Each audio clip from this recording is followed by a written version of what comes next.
Hi boys!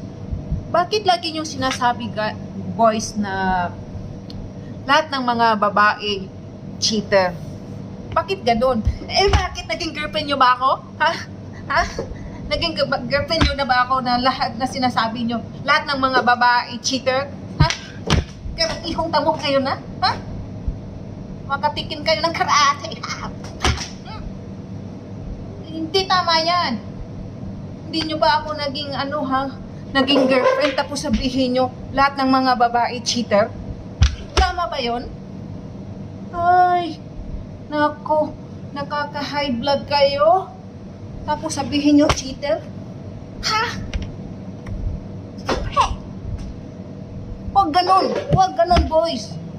Hindi lahat ng mga babae cheater. Nagkasakit kayo ng damdamin.